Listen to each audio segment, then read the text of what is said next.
그날 곧 주간 첫날 저녁이 되자 제자들은 유다인들이 두려워 문을 모두 잠가놓고 있었다.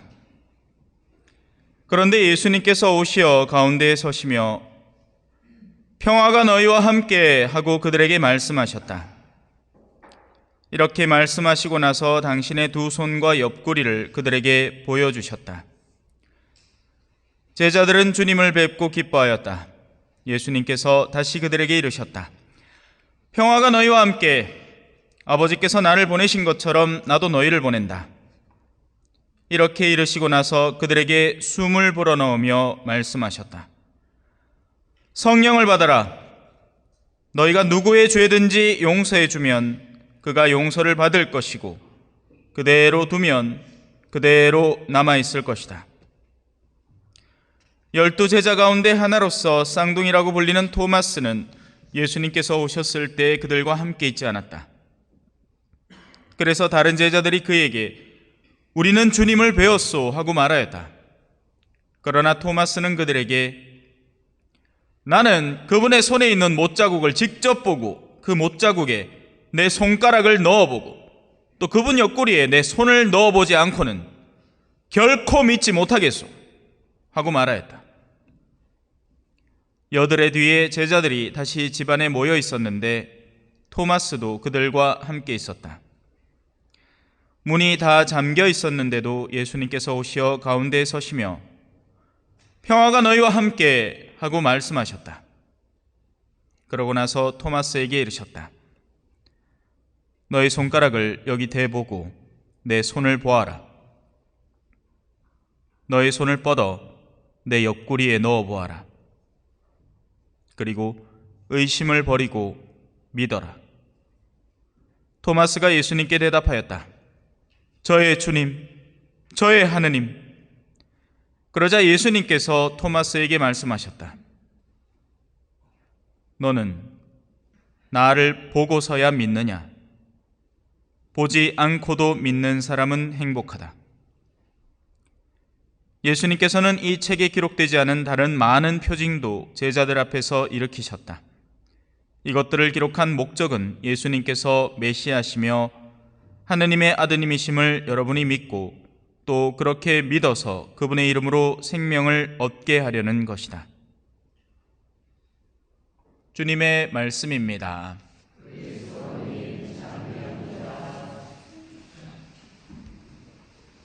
천미 예수님, 한 주간 잘 보내셨어요?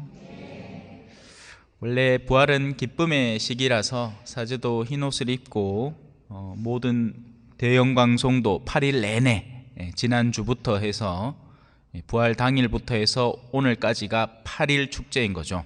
일주일에다가 이번 주일까지 더하면, 그죠? 그런데 진정한 기쁨은 어디로 오는 것인가? 그건 굳이 설명할 이유가 없습니다. 여러분들이 좋아하는 음식을 눈앞에 두고 있으면 여러분 침샘에 침이 고이죠.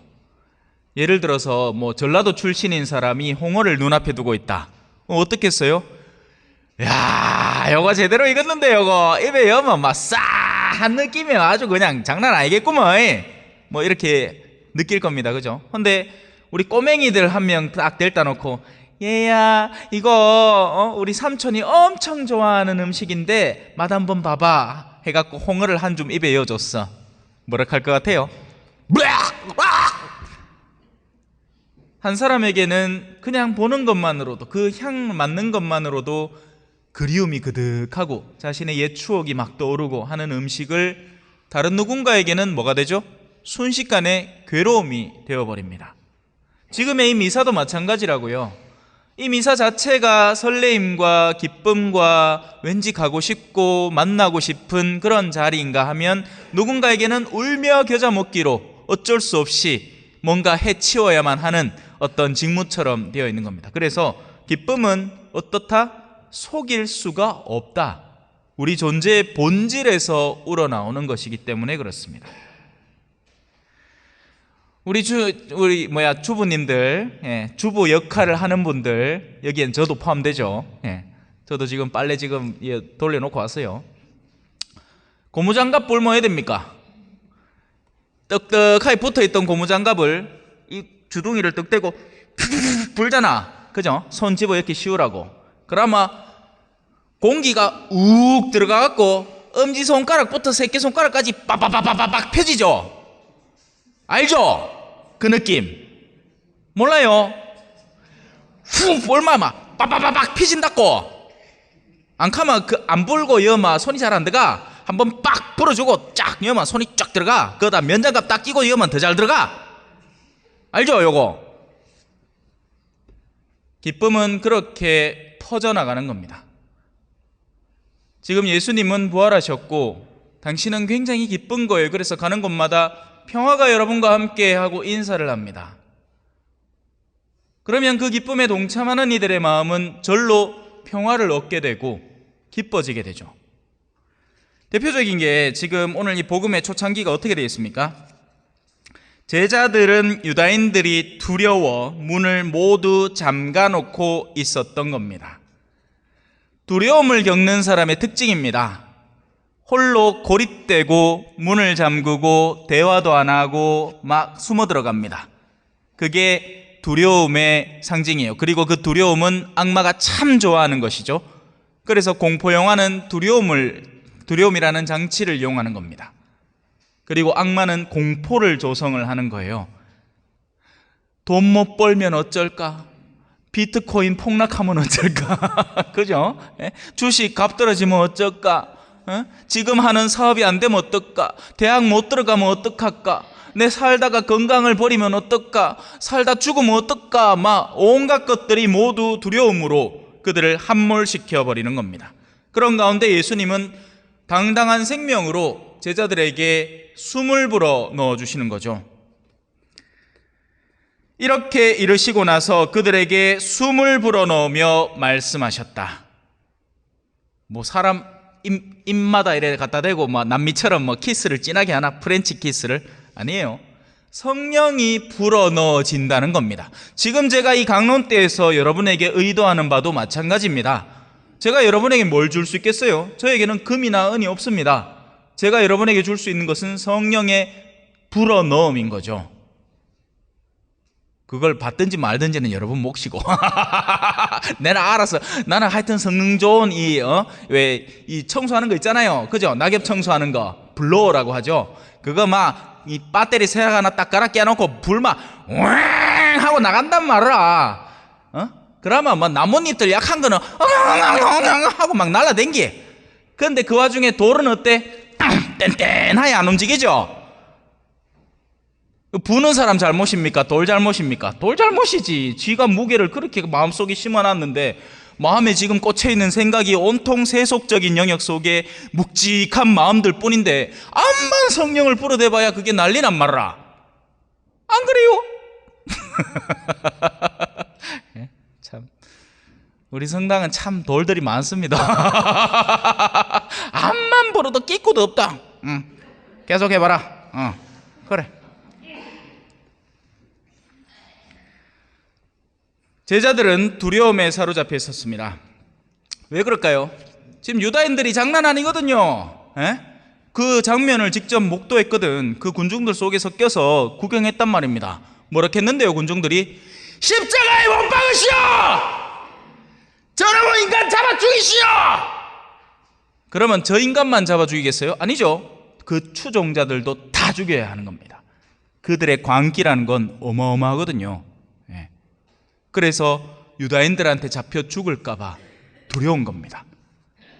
신앙생활을 하면 세속에서 많은 것을 상실하게 됩니다. 그러면 작은 시련들부터 시작하는 거예요. 야, 니 이번에 세례 받았다고? 그래가 이제 뭐 주일에 우리하고 안 놀고 성당 댕긴다고? 아이고 앵가이 잘났다. 아이고 니가 언제부터 성당 댕겼다고? 두려운 겁니다. 내가 친구들하고 이런 만남을 지속적으로 유지를 하려면 성당을 나가면 되는 게 아닌가? 유혹이 찾아들기 시작하죠. 근데 이 제자들 나중에 어떻게 돼요? 이제 몇 주 후면 성령께서 오시죠. 성령께서 내 맘에 오시면 나는 다윗처럼 찬양하리라. 참 단단하다. 진짜 끼꾸도 없네. 참 제가 이번 당에서 참 많은 여러 가지 훈련들을 많이 하는데요, 그 여러 가지 체험들 가운데는 여러분도 포함됩니다. 정말 점잖으신 분들이세요. 근데 그 점잖음이 고착화되지 않도록 조심해야 됩니다. 우리의 신앙생활은 여러 가지 것들을 같이 써야 돼요. 우리는 머리로만 신앙하는 게 아니라 몸으로, 심지어는 감정으로까지 같이 신앙합니다. 우리 어르신들 드라마 보면서 줄줄 운다 아이가. 이제 자매님들은 안 울잖아, 그죠? 마음이 단단해져가. 하도 남편한테 고생을 시게 해가 이제 눈물도 없어. 근데 이제 무슨 아들이 울고 앉았다, 드라마 좀 슬픈 거 보면서 눈물을 철철 그거 보고 또 옆에 마누라는 보고 웃죠, 그죠? 아주 재밌습니다. 그런데 신앙 안에서도 감정은 같이 가야 하는 겁니다. 기쁠 때 함께 기뻐해 줄 줄 알아야 하고, 슬픈 이들과 함께 눈물도 흘려줄 줄 알아야 돼요. 근데 우리 가톨릭 신자들은 그게 잘 안 돼요, 솔직히. 우리는 법을 잘 지켜야 된다고 생각하고, 엄정한 형식을 지켜야 한다고, 그게 신앙생활 잘하는 거라고 착각을 하는 통에 하느님께서 마련하신 다채로운 신앙의 색깔을 다 상실해버렸죠. 자, 이 제자들 지금 두려워서 숨었습니다. 근데 나중에는 성령을 받고 나면 어떻게 되느냐? 자, 예수님이 지금 보내죠. 평화가 너희와 함께, 아버지께서 나를 보내신 것처럼 나도 너희를 보낸다. 그러니 아까 고무장갑 떠올리세요. 예수님이 그 선교의 열정을 푹 불어넣은 겁니다. 그러니까 끝이부터 티디디디딩 나온다 했잖아. 각 구성원들이 그 마음을 받아서 이제 밖으로 나가는 겁니다. 문제는 어디 있느냐? 상황은 하나도 안 바뀐다는 거예요. 예수님이 오기 전에는 유다인들이 잡아 죽이려 했고, 예수님이 오고 나서부터는 유다인들이 다 마음 놓고 인자 너희들 따뜻하게 맞아들여 줄게 하고 박수를 쳐주는 게 아니란 말입니다. 부활이 지나기 전에는 여러분들이 사순식이라고 딱딱했고, 부활이 오고 나서는 이제 여러분들이 전부 다 바람이 빵빵 들어가고 제가 한마디만 해도 까르르 까르르 해주지 않는단 말입니다. 지금처럼 고마웠잖아. 상황은 하나도 안 바뀐다는 거예요. 뭐가 바뀌죠? 마음이 바뀌는 겁니다. 우리의 열정이 바뀌는 거예요. 우리의 자세와 태도와 의지가 바뀌는 거죠. 그게 성령을 받은 이들의 특징이 되는 겁니다. 이들은 이제 죽음의 위험도 아랑곳하지 않고 밖으로 나가기 시작하는 겁니다. 그게 바뀐 거예요. 그걸로 뭘 입증할까요? 오늘 주제가 뭔지 아십니까? 오늘 일독서는 왜 이렇게 쓰여졌고, 그죠? 왜 신자들의 공동체는 한마음 한뜻이었는지. 일독서가 그거잖아요, 그죠? 서로 가진 것들을 서로 나누고 아무도 부족한 게 없이 살았고, 필요한 부분만 딱 챙겨서 받아서 다들 기쁘게 살아갔다, 그죠? 궁핍한 사람이 한 명도 없었다. 이 독서는 왜 이렇게 돼 있을까요? 사랑하는 사람은 누구나 하느님께로부터 났으며 하느님을 압니다. 하느님은 사랑이시기 때문입니다. 우리 서로 사랑. 여기까지 맞게. 인자 좀에 깨날락한다. 원래 제강론 그럴 때는 분위기가 이래야 됩니다.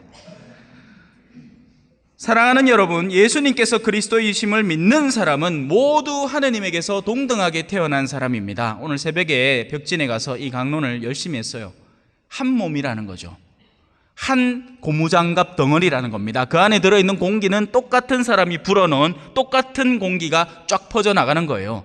그래서 만약에 고무장갑 중에 하나가 꽉 막혀 있으면 어떻게 되겠습니까? 다른 손가락 장갑들이 탕탕탕 펴지는 동안 야는 꽉 막혔어. 안에 뭐가 들었는 기야. 카라멜이 뭐 들었기나 아니면 뭐 음식 찌꺼기가 들어갔고 뜩 붙었어. 그러면 야는 딴 손가락들이 딱 펴져가 이제 막 더 세게 불면 막 부풀어 오르죠. 고무장갑, 그죠? 그러는 동안 야는 어때? 계속 납작하게 있어. 무슨 말이에요? 막혔다는 얘기죠. 성령이 통하지 않는다는 이야기입니다. 고착되어 있다는 이야기예요. 안 움직인다는 거죠. 언제나 하던 신앙생활만 반복적으로 하고 절대 그 자리에서 움직이지 않는다는 겁니다. 성교할 의욕도 없고 심지어 내 자식들이 성당 안 다닌다 해도 상관없다, 괜찮다, 뭐 그래 세속살이 하다 보면 그럴 수도 있지, 나중에 나온나 캐사코는 방치해버리고 언젠가는 자동으로 될 게다. 세상에 그런 게 어디 있습니까? 아무도 일하지 않는데 자동으로 되는 게 어딨냐고요. 저 성질난 거 아니에요. 네. 보통은 열애하면 막 놀래거든. 어이, 주임님 화내는갑다. 바람을 불어넣는데 저항하고 있는 거죠. 그리고 그 저항점에는 뭐가 있을까요? 죄악이 있습니다. 온갖 거짓과 자신의 이기심과 물질에 대한 탐욕과 세상에 대한 천착들, 자신이 지금까지 쌓은 온갖 악습들이 아무리 공기를 불어넣어도 거기에 공기가 들어가지 않는 이 막힘을 형성을 하는 겁니다. 그러니 결정적으로 뭐다? 안 기뻐.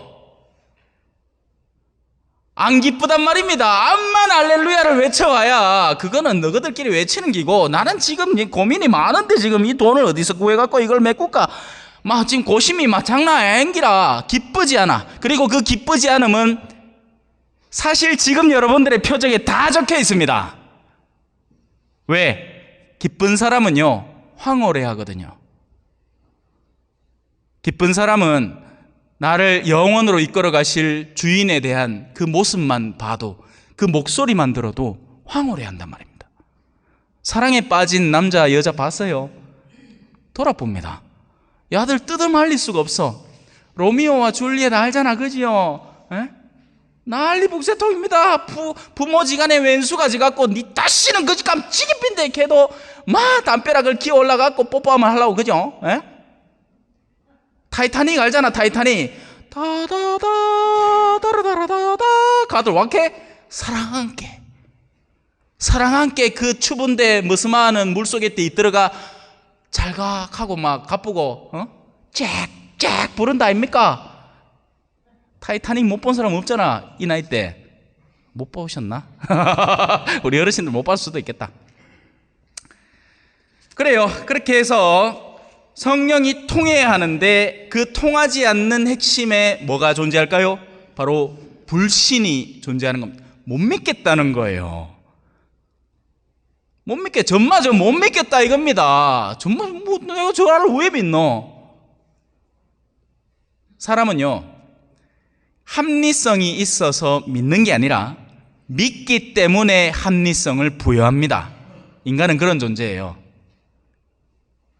그거 알고 계세요? 합리적으로 먼저 따져서 그 다음에 감정을 형성하는 게 아니라 먼저 감정이 가서 그 다음에 거기서 합리성을 찾는 겁니다.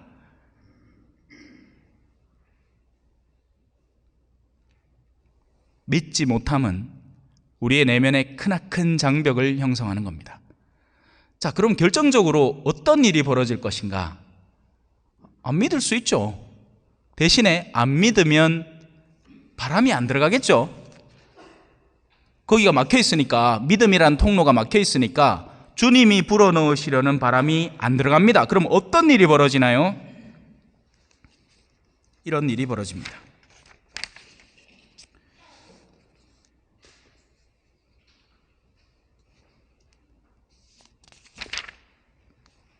믿어서 그분의 이름으로 생명을 얻게 하려고 불어넣고 있는데, 안 믿으면 생명을 못 얻겠죠.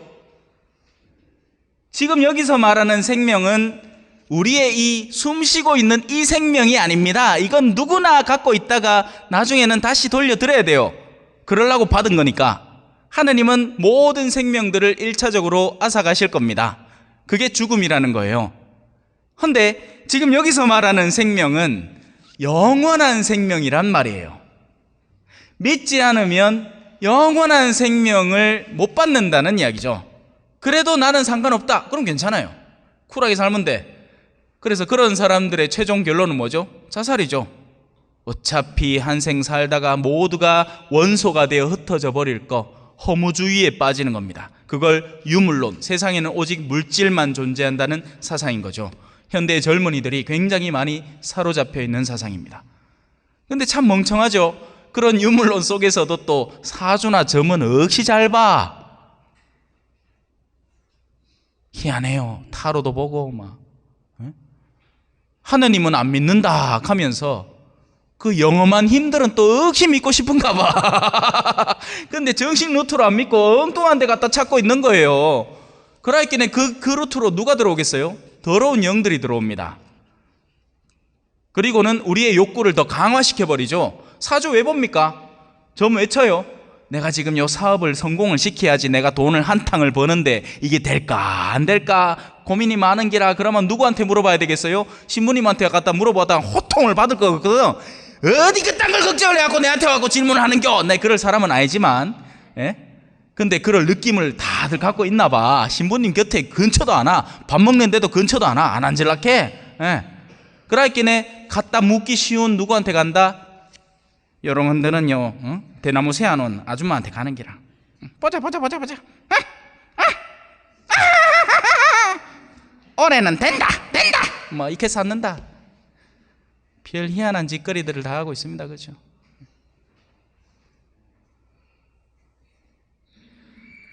너는 나를 보고서야 믿느냐? 보지 않고도 믿는 사람은 행복하다. 눈으로 확신을 얻은 다음에 그것을 수용하는 것은 믿음의 성장에 있어서 그 어떤 도움도 주지 않습니다. 보이지 않을 때 비로소 믿음이라는 것이 실제하게 되는 겁니다. 보이는 걸 믿을 필요. 자, 여기 부활초 있습니다. 이건 밀랍으로 만들었어요. 제 말 믿으셔도 됩니다. 신부님 바보입니까?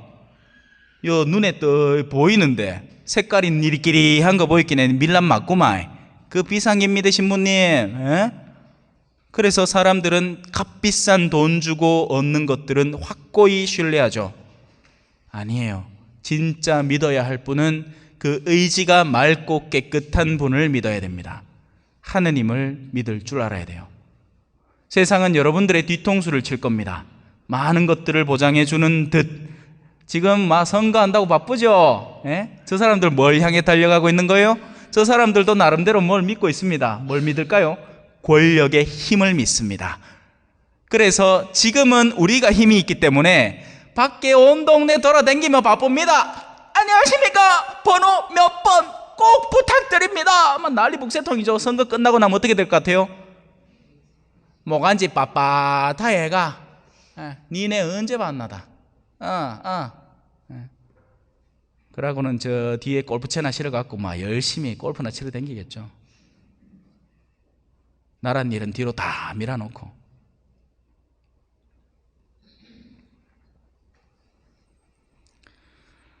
너의 손가락을 여기 대보고 내 손을 보아라. 너의 손을 뻗어 내 옆구리에 넣어 보아라. 네가 하고 싶으면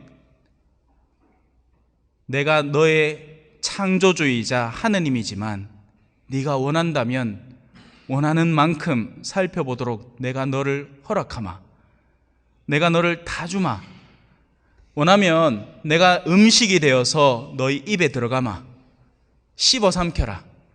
씹고 싶은 만큼 씹어라. 물론 수녀님들 교리 가르치마. 녹여 드세요. 가죠.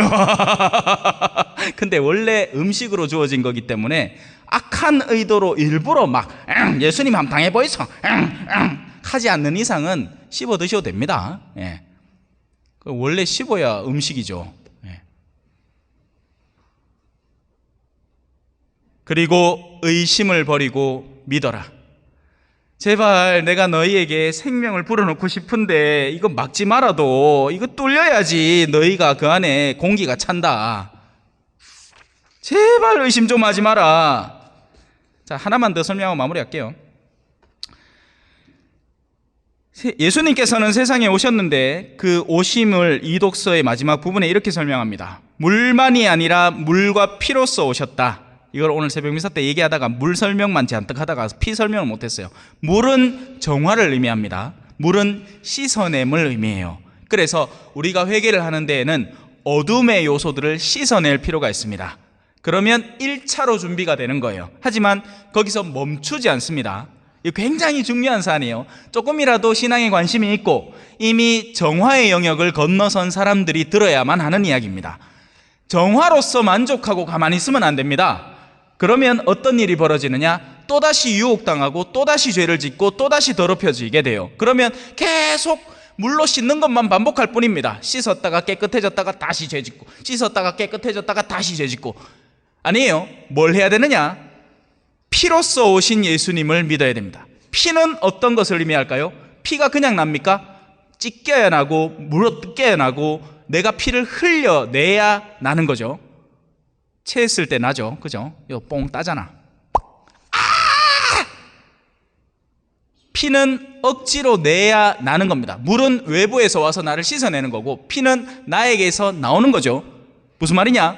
신앙에는 희생을 통한 자아 성장이 반드시 필수적이라는 겁니다.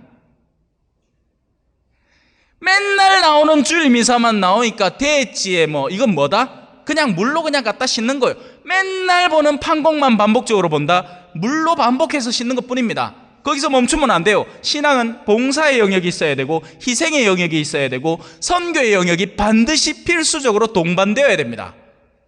그제서야 비로소 이게 신앙의 참맛이구나 하는 것을 이해하고 알게 되는 거죠. 이것을 증언하시는 분은 성령이십니다. 성령은 곧 진리이십니다. 아멘.